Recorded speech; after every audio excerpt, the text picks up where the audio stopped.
The year is 1991. I'm at a convenience store somewhere in the vicinity of Deer Park, Texas. As a typical ritual went, I went to check on the store's video games. Yeah, in those days, convenience stores and supermarkets had video games in them. Imagine that. Anyway, there's a young man there playing a game I've never seen before. I look at the title, and it's a sequel to a game I'm vaguely familiar with. I think I even played it once, but I found it pretty disappointing. But as I stood there, watching that young man play this game, I realized this was something completely different. I didn't know it just then, but that game would dominate my thoughts and dreams for the next few years of my life.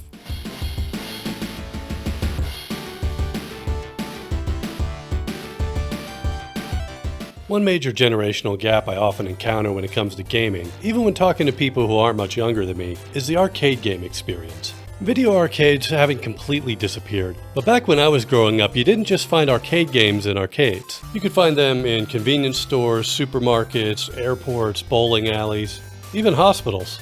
As a kid, I remember mapping out which locations in my area had which games, and sometimes a trip to a particular mall or store was like a mini holiday, all because of the games it had. But the arrival of Street Fighter II was something entirely different. I remember going to arcades and being disappointed because there were literally lines of people at the only Street Fighter II cabinet. There was even a kind of ritual to it. If you were next in line, you put your quarters right below the screen. Winner stays, loser goes. Naturally, when a game gets popular, it spawns knockoffs. And there were quite a few, some good, some bad. But there was only one game that seemed capable of attracting the same kind of attention as Street Fighter II. One whose graphics and gameplay set it apart and made it a real competing brand. I'm of course talking about Mortal Kombat. Thanks to both games' popularity, and no doubt in part to Mortal Kombat's political controversy, 2D one-on-one fighting games became in the early 90s what first-person shooters became in the 21st century. That is to say, mainstream. And when something gets that big, it's only a matter of time before people start talking about adapting it for the big screen. And that's what we're really going to be talking about in this video. Two films based on two successful arcade rivals released less than a year apart in 1994 and 1995. One would bring big-name actors and an accomplished director, but would flop at the box office and become a so-bad-it's-good favorite. The other had almost half the budget, a director on his second feature film, and virtually no big names. And yet, it was the first video game movie to do well at the box office, and some consider it to be the best video game movie adaptation of all time. Both had incredible behind-the-scenes stories that are sometimes as entertaining as the films themselves, if not more so. So I am not going home. I'm going to get on my YouTube channel and upload 2 videos, and I'm going to inform you so much that your grandchildren will know all about the making of these films. So who wants to go home, and who's coming with me? Okay, since Street Fighter II the game and Street Fighter the movie both predate Mortal Kombat, logically we've got to start with Street Fighter. First of all, it's important to keep in mind that despite being a really hot franchise at the time, Street Fighter wasn't seen as a guaranteed hit. The year prior to its production and release saw the disastrous performance of the first video game movie adaptation, Super Mario Bros., which bombed, or shall I say, ba-bombed, at the box office. That being said, Capcom, who financed the film, seem to have been determined not to make the same mistakes. They managed to secure a respectable budget of $35 million, big names like Jean-Claude Van Damme and Raul Julia, and one of the best action movie screenwriters of the era, Stephen E. D'Souza, who would also be directing the film, something he personally insisted on when he wrote the screenplay. With all that going for them, what could go wrong? Well, it turns out quite a lot. But before we get into that, let's talk plot. The setting is a fictional Southeast Asian country called Shadaloo, which is racked by civil war. The struggle is between a multinational peacekeeping force under the guise of the Allied Nations and the forces of General Bison, who seeks not only to control the country, but ultimately the world. At the beginning of the film, we learn that Bison's taken a group of relief workers and AN peacekeepers hostage, and he's holding them for a ransom of $20 billion. Now, just a little tip, if you're planning to take over the world, you're going to need a lot more than $20 billion. The U.S. military budget from the year this movie came out was $308 billion. Yeah, it seems pretty paltry compared to today's budget. Anyway, the AN soldiers are led by Colonel William Guile, played by Jean-Claude Van Damme, who's desperately seeking a way to find Bison's hideout in order to mount a rescue operation. At the same time, Chun-Li, played by Ming-Na Wen, is working undercover with E. Honda and Balrog to spy on the AN because Chun-Li also wants to find Bison and avenge her father's death. Meanwhile, Ryu and Ken are two hustlers trying to make money in the country, initially by working with arms dealer Sagat, played by Wes Studi. Meanwhile, there's a subplot about Bison trying to create super soldiers, using Guile's friend Charlie as a test subject. Can't say how many super soldiers 20 billion buys, but one important change from the game here is that Charlie is merged with the character Blanca, whereas in the game, Blanca was a separate character named Jimmy who had survived a plane crash in the Amazon jungle. Basically, most of the movie is this race against the clock as Guile and Chun-Li both work to find Bison's lair and the hostages, and Ryu and Ken get caught in the middle. It all leads to a climactic James Bond-style raid on Bison's headquarters and a showdown between Guile and the Mad General himself. In addition to the characters I just mentioned, the movie also features several other characters from the game in various roles. Guile is assisted by Cammy, played by Australian pop singer Kylie Minogue, and T-Hawk, played by Greg Rainwater. Dalsum is played by Roshan Seth, but rather than a stretchy-limbed fighter from the game, he's simply a scientist captured by Bison and forced to work on the Super Soldier program. The characters DJ and Zangief play two of Bison's henchmen. The former, played by Miguel Nunez Jr., handles Bison's computer operations, while the latter, played by Andrew Brynjarski, is, quite naturally, Muscle. These two get some great lines, and the interaction between them provides some of the film's funniest moments. Now, summarizing it that way, it's hard to imagine why it went so wrong, but wrong it went, so let's just get into it. So at first glance, the biggest problem with this movie is that there are no real street fights in it. By that I mean, in the entire movie, we never actually see a full underground tournament fight like in the game. We get close to seeing such a fight between Ryu and Vega, but right before it can begin, the whole place gets wrecked by Guile in this ridiculous-looking G.I. Joe-like vehicle. Like, what are these even supposed to be, surface-to-air missiles? The scene leading up to the fight between Ryu and Vega is great. Everything about Vega is spot on. He even does his winning pose complete with the backflip. Would have been nice if they had Guile come in later in the fight, maybe saving one or the other character from a humiliating defeat. Now, the fact that the film called Street Fighter doesn't really have any street fighting might sound like a colossal screw-up. But the fact is, Capcom planned it that way from the beginning. In an interview with the Bristol Bad Film Club from 2015, screenwriter-director Stephen E. D'Souza talked about how Capcom wanted Bison to be like this Bond villain, and they had already struck up a partnership for a line of G.I. Joe-like action figures. It had already previously been established that Bison was a narco-trafficker, and Shadaloo, sometimes called Shadow Law, had been referred to in the game lore as either a secret organization or a country. In the game, you'd fight Bison in Thailand, which had initially led me to believe he was inspired by Kun Sa, who was a commander of 2 rebel armies in Myanmar and earned the title of Opium King for his narcotics operation in the Golden Triangle.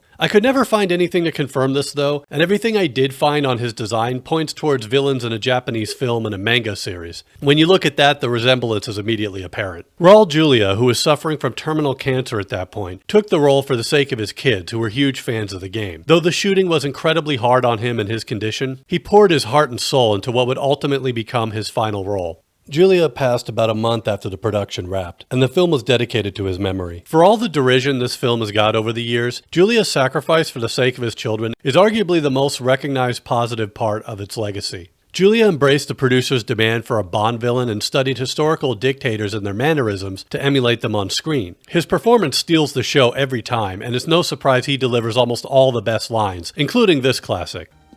For you, the day Bison graced your village was the most important day of your life. But for me, it was Tuesday.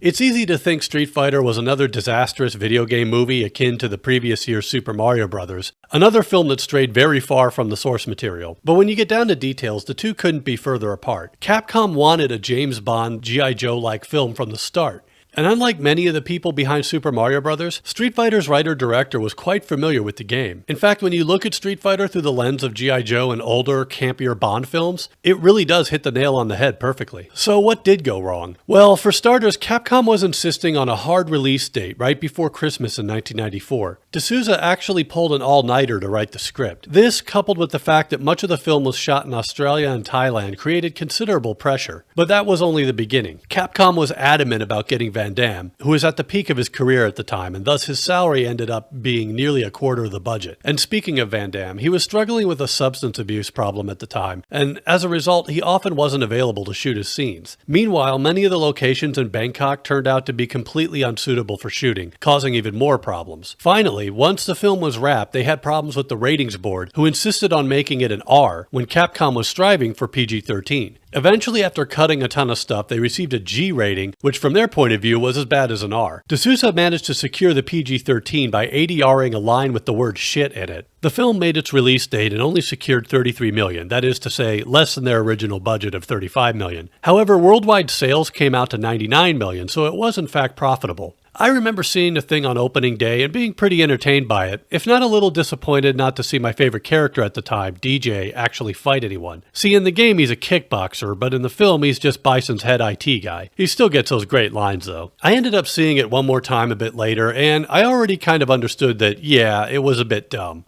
From then on, I just remembered it as this so bad it's good film. That is until recently when I watched it again for the first time in nearly 20 years. And you know what?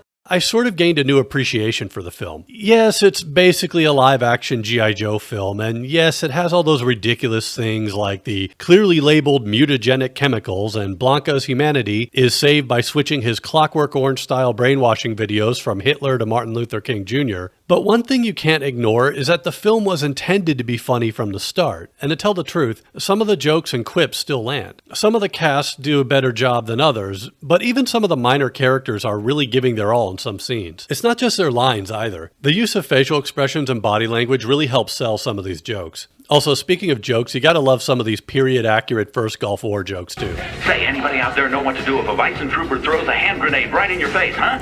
And you pick it up, pull, and throw it right back in. And as much as the movie diverges from the source material, you can't ignore how they worked hard to include moves and references from the game, even when they look a little awkward. Or a lot awkward.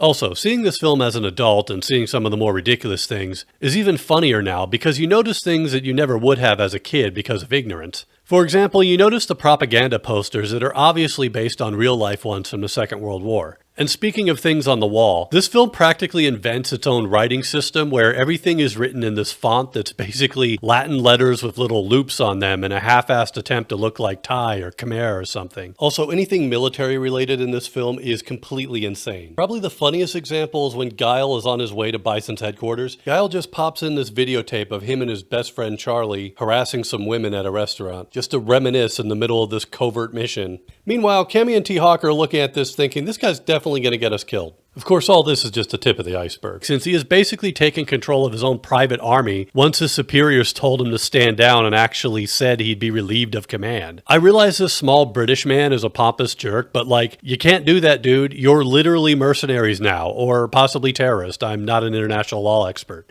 Also, this film arguably depicts an ahead-of-its-time gay relationship between Sagat and Vega. They run their own business, but what is more, Sagat retired from fighting, yet Vega continues to risk life and limb fighting in barbed wire cage matches to make sure the bills get paid. You get the impression that Sagat might not even be really great at arms dealing, but it was like a dream of his, or perhaps the only thing he could do after retiring from fighting, and Vega's so supportive he's ready to kill or die just to keep Sagat happy. And in the end, Sagat stops caring about money. Hell, that's a whole other movie right there. Another benefit of age and education is that you start to notice deeper themes you never would have caught as a kid. I know what you're thinking. This movie had themes? Well, your skepticism is understandable, but bear with me for a minute as we tumble down a rabbit hole. So, Guile is presented as a leader of what is a stand-in for UN peacekeepers in a war-torn country, right? And if you've seen the movie, you know one part involves this weaselly little official from the fictional United Nations organization who tries to stop Guile's raid on Bison's headquarters just before it begins. According to him, the people at the top have decided to negotiate with Bison, and that leads to what some argue may be the greatest speech in cinematic history. Well,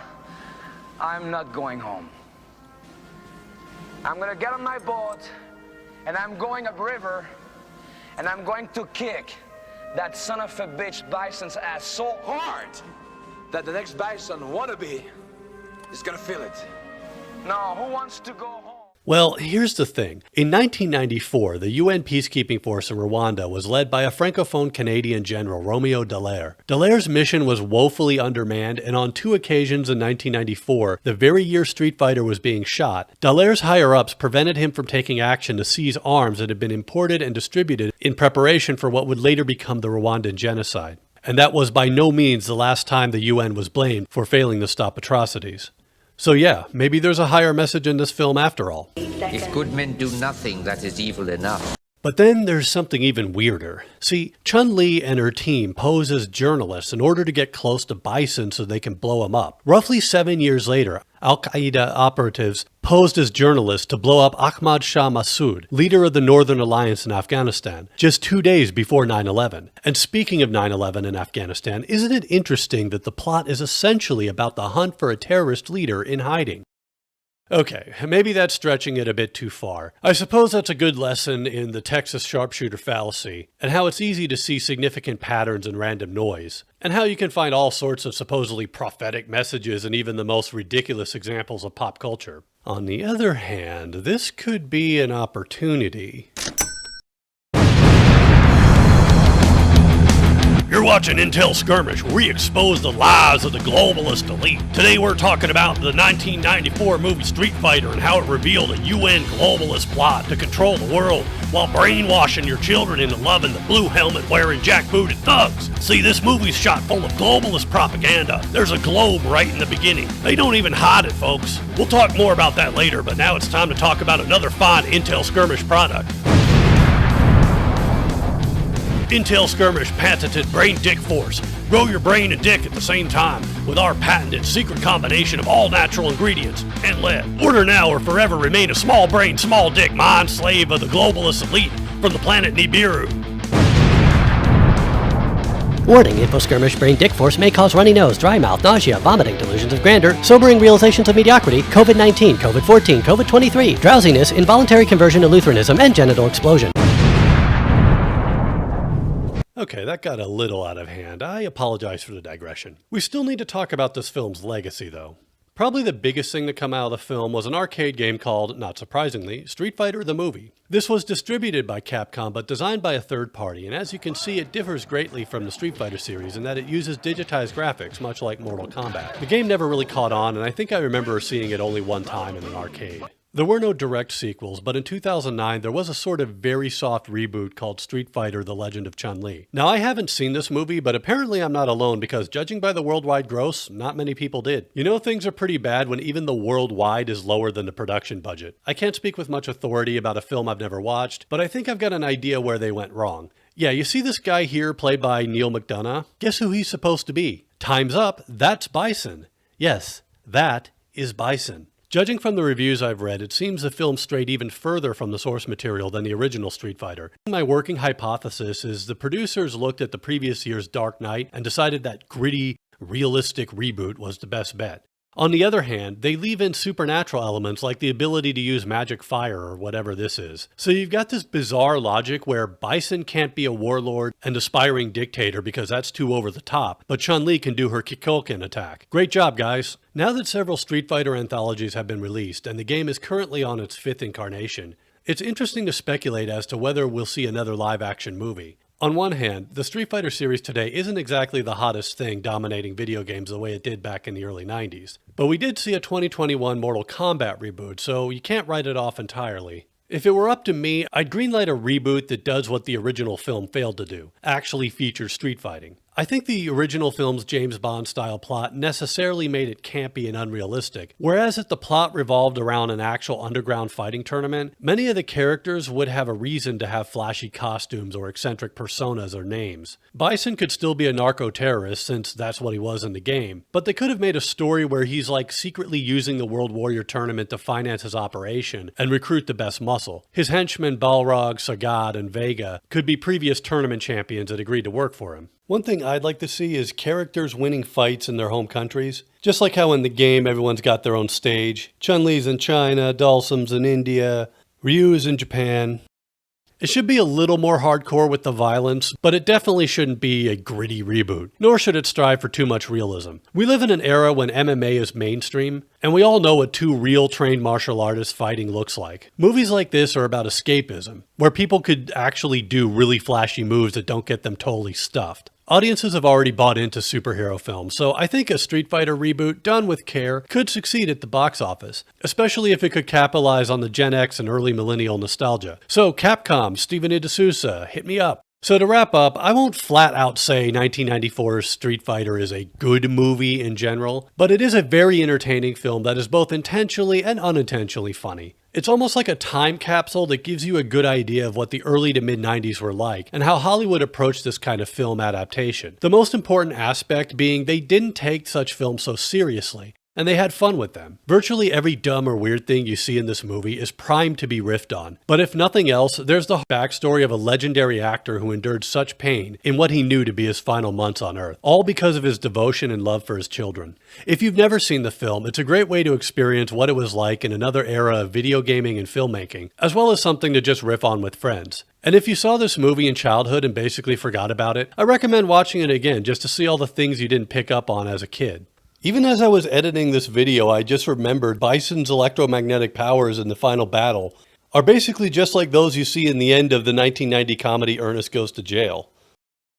But having told the story of Street Fighter, let us return to the past as 1994 turned to 1995. And Street Fighter's arcade rival would soon challenge it on the big screen as well. Roughly half the budget, almost no big names, and a director with only one feature film under his belt. What is more, Street Fighter was actually the third of 3 video game adaptations that had underperformed, if not failed at the box office at that point. In other words, it would be an uphill battle for the next film in our 2-part series. Alright, so we end that review with a little cliffhanger, and while you wait for that exciting conclusion, why not click like and subscribe and leave a comment? I always love to hear other people's opinions and experiences with these films or video games that I review on here. And of course, check the description below where you can find my Patreon page to support the channel. Thanks a lot, and we'll see you in the next review.